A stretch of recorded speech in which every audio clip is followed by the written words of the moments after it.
This may look like any other hospital, but if you look a little bit closer, you might see that some things are a little bit different. Take a look at the floor here. These look like parking spaces. And over here, this looks like the road. That's because that is exactly what it is.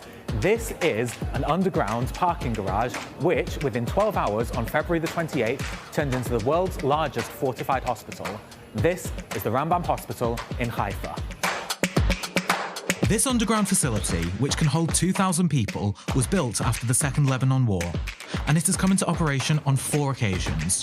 Coronavirus in 2020, just after October the 7th, the 12-day war last year, and the current iteration of the Iran war. With each time, under army supervision, they have transformed the hospital quicker than the previous time.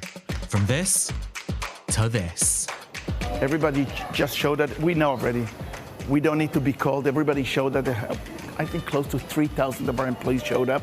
And we started moving the patients under sirens. Every few minutes we needed to stop, go to a fortified area, back out while setting this up. So 12 hours is a tremendous achievement. The garage was purposefully built so it could turn into a hospital at a moment's notice. Look at the ceilings of the walls. It's all built in. It's planned as a hospital.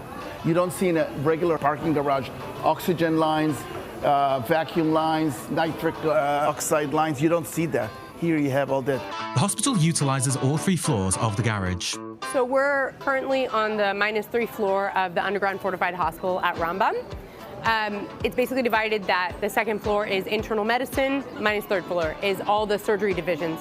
Everything is designed to have as little disruption to the workflow as possible and avoid the critical moments of confusion. But moving a multifaceted hospital to a cramped underground facility does, naturally, have its limitations. The biggest challenge is just you're working under conditions that aren't usual. I mean, I'm not even talking about sirens and the stress and what it's like to operate when you hear there's a siren going on. Even just like, you know, logistically, you have a patient that comes in, you want to send them to imaging. It's in a completely different building. It's, you know, you want to get a second consult for someone. They're located in a different location than you're used to. So everything is kind of like different than we're used to.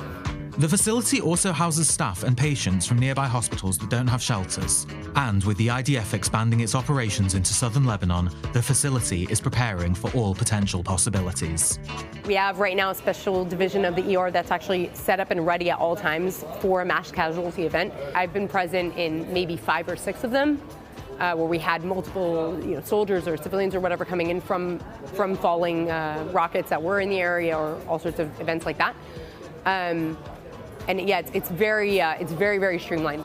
This is my department, and this is normally where we park, but here we enter. You've got the nurses station over here, so we've got all of their blood work, all of the medication here, all of the supplies that we need basically to keep functioning as normally. We've even located our refrigerator for staff purposes to here. So trying to make things as normal as possible. Wartime means increased hours for staff under much trickier conditions, including the fact that schools are closed.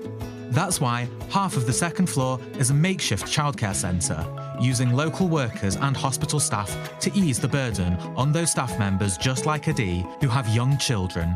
They're very rambunctious, as you can see. They're really worked up, but it gives us a way to kind of, in any way, focus on normalcy.